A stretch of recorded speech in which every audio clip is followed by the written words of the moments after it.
Nursing ప్లేసా?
ఈ చెట్టులో కట్టేసారు మీకు కనిపిస్తుందా?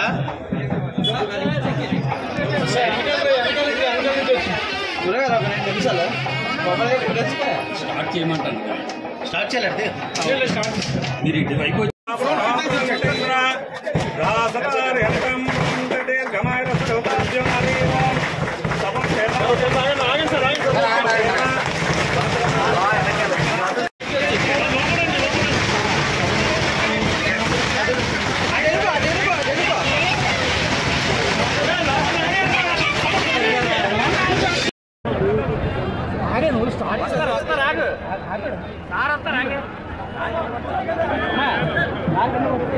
విశాఖపట్నం రైల్వే స్టేషన్ వరకు ట్రాక్ ఇరువైపులా ఉండేటువంటి గ్రామాలతో కూడినటువంటి ప్రాంతం విశాఖ పశ్చిమ నియోజకవర్గం. మన అదృష్టం 4 రైల్వే గేట్లు ఉండేవి. రామూర్తి పంతులపేట, 104, మర్రిపాలెం, పాతగోపాలపట్నం, ఇప్పుడేమో చంద్రనగర్. ఈ రైల్ గేట్లన్నీ కూడా క్లోజ్ చేయాలనుకున్నప్పుడు రాష్ట్ర ప్రభుత్వం నుంచి కన్సర్న్ తీసుకొని ప్రజలందరూ కూడా లెవెల్ క్రాసింగ్స్ క్లోజ్ అయ్యి మాకు ఆల్టర్నేట్ ప్రొవిజన్స్ ఇస్తే మాకు అభ్యంతరం లేదు అని తెలిపిన మేరకు రైల్ గేట్ క్లోజ్ చేయబడతాయి. ఇది ప్రభుత్వ నిబంధన. ఆ రైల్ గేట్ క్లోజ్ చేయగానే రైల్వే బడ్జెట్లో నిధులు మంజూరయ్యి మనకి అండర్ పాసెస్ రూపంలోనో ఫ్లైఓవర్ల రూపంలోనో నిర్మాణాలు జరుగుతూ ఉంటాయి. రామూర్తి పంతులపేటకు వచ్చేటప్పటికి అలాంటి కన్సెంట్ ఇచ్చిన తర్వాత ఫ్లైఓవర్ ఏర్పాటు అయింది. ఫ్లైఓవర్ ఏర్పాటు అయిన తర్వాత రైల్ గేటు సమస్య మళ్ళీ మొదటికి వచ్చింది. రైల్ గేట్ మూసేశారు. రైల్ గేట్ మూయగానే అక్కడ గ్రామస్తులకు ఫ్లైఓవర్ నిరుపయోగంగా మారితే అక్కడ ఆల్రెడీ రైల్వే నిధులు వెచ్చింపబడినాయి అనేటువంటి భావంతో రైల్వే వారు ముందుకు రాకపోతే రాష్ట్ర ప్రభుత్వం నుంచి డిపాజిట్ చేసి 3 కోట్లు ఆ అండర్ పాస్ నిర్మాణం చేపట్టడం జరిగింది. అక్కడి నుంచి ఆరంభమైంది. రైల్ గేట్ సమస్యలు పరిష్కారం చేయాలనేటువంటి తలంపు మదిలో పడింది. అక్కడి నుంచి అన్నిటికీ కూడా గవర్నమెంట్ కన్సెంట్ ఏదైతే ఉందో, లోకల్ బాడీస్ కన్సెంట్ ఏదైతే ఉందో, జిల్లా కలెక్టర్ల నుంచి మాకు అభ్యంతరం లేదు, ఈ రైల్ గేట్ మూసి ప్రత్యామ్నాయ మార్గం ఏదైతే అండర్ పాస్ నిర్మాణం చేయమని చెప్పామో ఆ అండర్ పాస్ నిర్మాణానికి ఆ రోజు అంకురార్పణ జరగడం. ఒక్కొక్కటిగా మీరు చూశారు. అక్కడ 104 కానీ, అదే మరిపాలెం కానీ, అదేవిధంగా రాతగోపాలపట్నం కానీ, అదేవిధంగా గలిగాం. రైల్ గేట్ ఉండేటప్పుడు కూడా బస్సులు నడిచేవి. ఆ రైల్ గేట్ ఆపడం వల్ల బస్సు అనేటువంటిది మన గ్రామంలోకి వచ్చేటువంటి పరిస్థితి ఉండేది కాదు. ఆ బస్సును కూడా ఎవరు వినియోగించుకునేటువంటి ఆలోచన కలిగేది కాదు. కొత్తపాలెం ఉండేటువంటి అండర్ పాస్ 4 చక్రాల వాహనాలకు కానీ, ఏదైతే కార్లు ఆటోలకి వెళ్ళడానికి సదుపాయంగా ఉన్నప్పటికీ కూడా 108 రావాలన్నా, లేకపోతే బస్సు రావాలన్నా, ఒక లారీ రావాలన్నా మనకి ఇబ్బందికరంగా ఉండేది. అది ఈరోజు పాత గోపాలపట్నంతో కలిపి ఈరోజు చందన్నార్ ఏర్పాటు చేసుకోవడం వల్ల మనకి మార్గం సుగమమైంది. నేరుగా బాజీ జంక్షన్ నుంచి అటు సింహాచలం కానీ, అటు ఆర్టీసీ కాంప్లెక్స్ కానీ నగరానికి చేరుకోవడానికి ఇది చాలా ఉపయోగకరంగా ఉంది. ఈరోజు చాలా అత్యంత ఆనందంగా ఉంది నాకు ఈరోజు. ఎందుకంటే శాశ్వతంగా ఒక్కొక్క సమస్య 99లో నేను ఫస్ట్ టైం ఎమ్మెల్యేగా అయ్యాను. నాన్నగారు కూడా ఎమ్మెల్యేగా ఎంపీగా చేశారు. ఇక్కడ ఈ ప్రాంతానికి వచ్చేటప్పటికి ప్రధానమైనటువంటి సమస్యలుగా అడిగేటువంటి అనేక సమస్యలు పరిష్కారం చేయగలిగాం. కానీ ఈ ఏదైతే ఈరోజు ప్రధానమైనటువంటి రవాణా ఏదైతే ఇప్పుడు కూడా నేను ఆల్టర్నేట్ రోడ్స్ కానీ, ప్యారలల్ రోడ్స్ కానీ ప్రయారిటీ ఇవ్వడం జరిగింది. ఒకవైపు ఎన్ఎస్టీఎల్ రోడ్ డైరెక్షన్ కానీ మనకు ఉండేటువంటి చంద్రబాబు నాయుడు మొదలు పెడుతున్నాం. ఈ ట్రయల్ రన్ అనేటువంటిది ఒక 5 ట్రిప్పులతో సబ్బవరం నుంచి ఉదయం 6 గంటలకి 6:30కి స్టార్ట్ అయ్యి ఆర్టీసీ కాంప్లెక్స్ నుంచి సబ్బవరం వయా నరవ మీదుగా కొత్తపాలెం, ఆదర్శ్ నగరు, పాతగోపాలపట్నం, బాజీ జంక్షన్ మీదుగా ఇది విశాఖ నగరానికి చేరుకుంటుంది.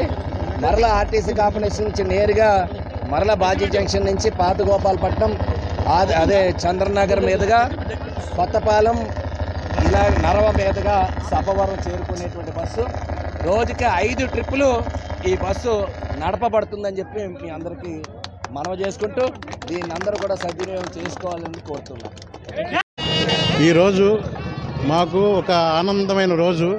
ఎందువల్లంటే మాకు 15 సంవత్సరాల తర్వాత మళ్ళీ మా 14 గ్రామాలకు కలిపి ఎమ్మెల్యే గారి సౌజన్యంతో మాకు పాతగోపాలపట్నానికి, మాకు చంద్రనగరు, కొత్తపాలెనికి అండర్ పాస్ అవ్వడం వలన మాకు కొత్తగా ఎమ్మెల్యే గారి సహాయ సహకారాలతో బస్సుని రిక్వెస్ట్ చేయటం వల్ల మాకు మా 14 గ్రామాలు పాతగోపాలపట్నం, చంద్రనగరు, కొత్తపాలెం ప్లస్ నరవ, చింతకట్ల, జరిపోతులపాలెం మీదుగా సబ్బవరం వెళ్ళి సబ్బవరం నుండి రిటర్న్ మళ్ళీ కాంప్లెక్స్ వెళ్ళడం కోసమని వేశారు. ఇంతకుముందు మాకు బస్సు ఉండేది 15 సంవత్సరాల కిందట. ఆ బస్సు ఏమైందంటే 3 గేట్లు ఉండటం వల్ల ఇన్ టైంలో రావడానికి వెళ్ళడానికి ఇబ్బంది అండి. దాన్ని ఆక్యుపెన్సీ తగ్గడం వల్ల డిపార్ట్మెంట్ వారు దాన్ని క్యాన్సిల్ చేశారు. నూతనంగా ఇప్పుడు మాకు అండర్ పాస్ గణబాబు గారి సౌజన్యంతో అండర్ పాస్ వేశారు కనుక అండర్ పాస్ వల్ల మాకు ఇప్పుడు ఈజీగా జర్నీ చేయడానికి మాకు అవకాశం ఉంది కనుక ఎమ్మెల్యే గారి సౌజన్యంతో ఈ 14 గ్రామాలకు మంచి అవకాశం దొరికి ప్రజలు సబ్బవరం నుండి కాంప్లెక్స్ వెళ్ళడానికి మాకు అన్ని సదుపాయాలతో బస్సుని డిపార్ట్మెంట్ వారు, ఆర్టీసీ డిపార్ట్మెంట్ అరేంజ్ చేశారు. వాళ్ళందరికీ మేము ధన్యవాదాలు చెప్తున్నాం. అలాగే ఎమ్మెల్యే గారికి కూడా మా 14 గ్రామాల తరఫున ధన్యవాదాలు చెప్తున్నాం. జనాభా 30,000 పైకి చిలుకుంటారు.